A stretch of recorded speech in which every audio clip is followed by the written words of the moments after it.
Assalamualaikum warahmatullahi wabarakatuh. Salam sehat dan bahagia. Kembali bertemu di modul 2.3 A9 Koneksi Antar Materi oleh Andra Mairoza CGP Angkatan 4 Kabupaten Tanah Datar. Materi hari ini membahas tentang pelaksanaan coaching. Coaching merupakan keterampilan yang perlu dimiliki para pendidik untuk menuntun segala kekuatan kodrat agar mencapai keselamatan dan kebahagiaan sebagai manusia maupun anggota masyarakat. Dalam proses coaching, murid diberi kebebasan, namun pendidik sebagai pamong dalam memberi tuntunan dan memberdayakan potensi yang ada agar murid tidak kehilangan arah dan membahayakan dirinya. Sebagaimana tujuan pendidikan yang digagas oleh Bapak Ki Hajar Dewantara menekankan bahwa tujuan pendidikan itu menuntun tumbuhnya atau hidupnya kekuatan kodrat anak, sehingga dapat memperbaiki lakunya. Coaching merupakan sebuah dialog antara guru dan murid yang terjadi dalam sebuah ruangan emansipatif, perjumpaan yang penuh kasih dan persaudaraan. Coaching salah satu proses menuntun belajar murid untuk mencapai kekuatan kodratnya. Sebagai seorang pamong, guru memberikan tuntunan melalui pertanyaan-pertanyaan reflektif dan efektif agar kekuatan kodrat anak terpancar dari dirinya. Manfaat coaching yang pertama sekali proses untuk mengaktifasi kerja otak murid. Yang kedua, dengan pertanyaan-pertanyaan reflektif dapat membuat murid melakukan metakognisi. Yang ketiga, pertanyaan-pertanyaan dalam proses coaching juga membuat murid lebih berpikir secara kritis dan mendalam sehingga murid dapat menunjukkan potensinya. Proses coaching ini sebagaimana implementasi dari Tut Wuri Handayani, di mana kita mengikuti maunya anak, tidak memaksakan kehendak, namun mengarahkan. Di mana dalam coaching ini murid adalah mitra belajar kita. Maksudnya memberikan apresiasi kepada murid sebagai mitra belajar. Guru sejatinya memiliki sebuah cara berpikir bahwa dalam proses coaching, keduanya memiliki kesepahaman yang sama tentang belajar. Ketika mendengarkan murid, guru belajar mengenali kekuatan dirinya, juga mengenali muridnya secara mendalam. Demikian pula sebaliknya, tuntunan yang diberikan guru memberikan ruang bagi siswa untuk menemukan kekuatan dirinya sebagai murid dan sebagai manusia. Coaching juga emansipatif.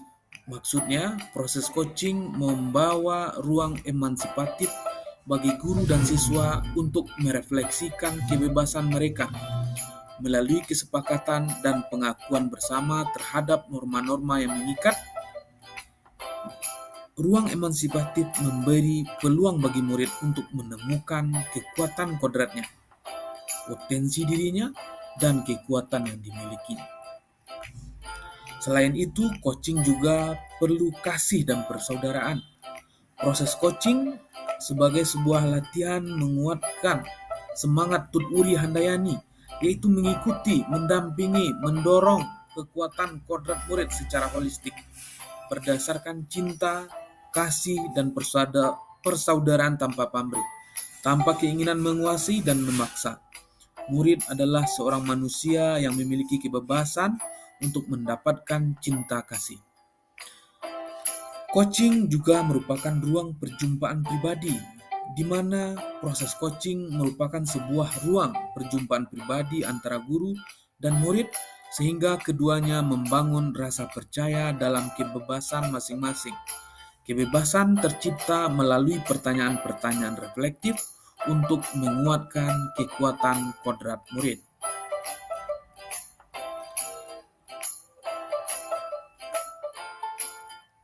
coaching, mentoring, dan konseling.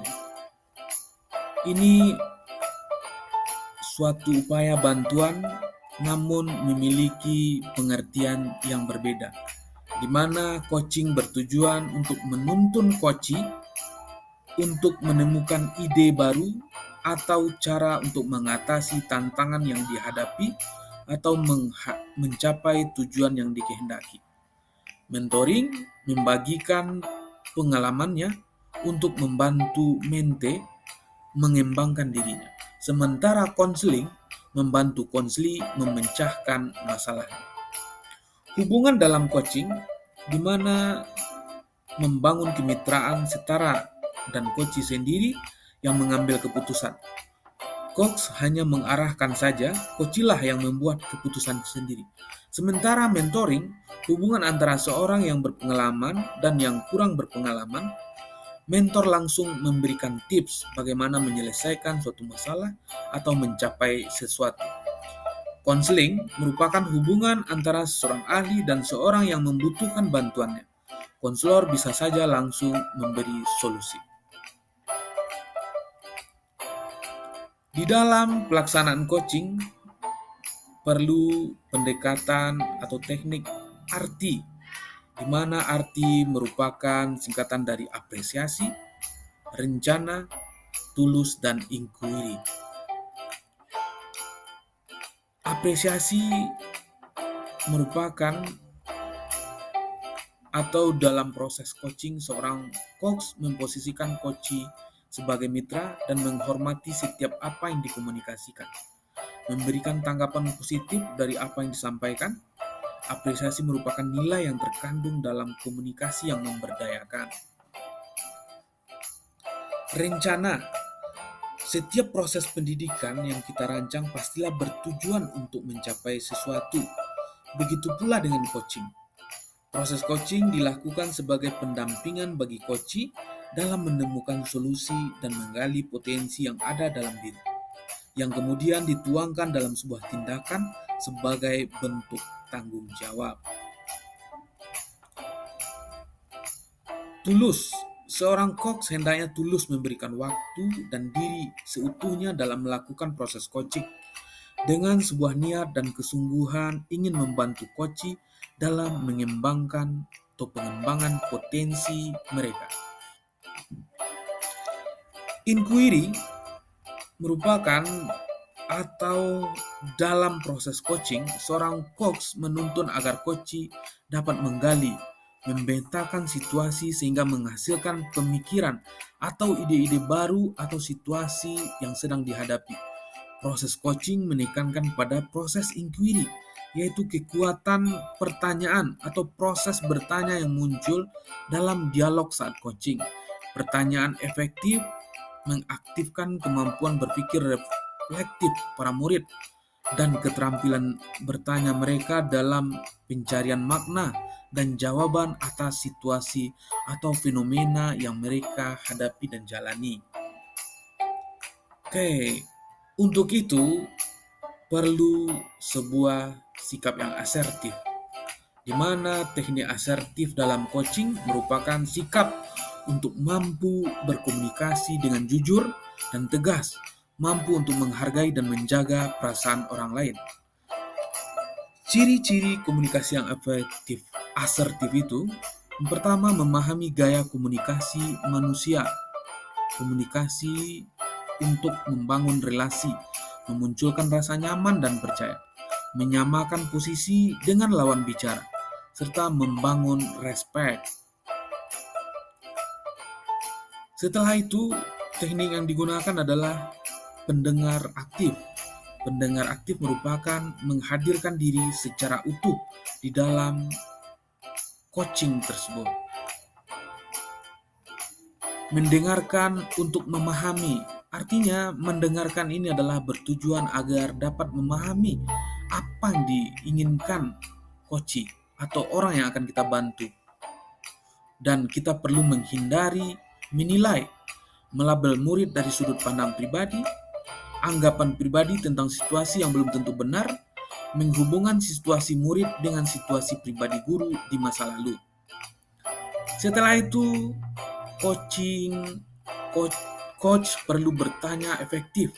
Bertanya efektif itu terbuka, fokus pada tujuan, reflektif, mengukur pemahaman, eksplorasi, dan aksi.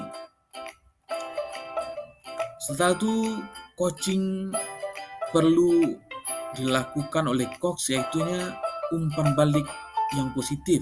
Coach perlu melakukan umpan balik yang positif.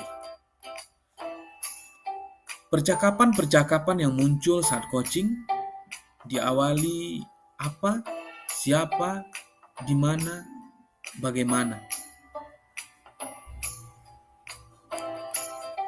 Itu semua merupakan pendekatan coaching, ya, di mana pendekatan-pendekatan coaching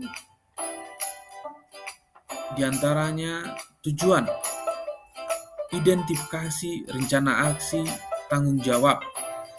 Apapun yang teknik yang kita lakukan saat coaching tidak terlepas dari pendekatan coaching Tirta, di mana ada tujuan, bermaksud mengidentifikasi, bermaksud untuk melakukan rencana aksi, dan tanggung jawab. Oke, itulah yang dapat disampaikan. Mudah-mudahan apa yang disampaikan ini bermanfaat. Assalamualaikum warahmatullahi wabarakatuh.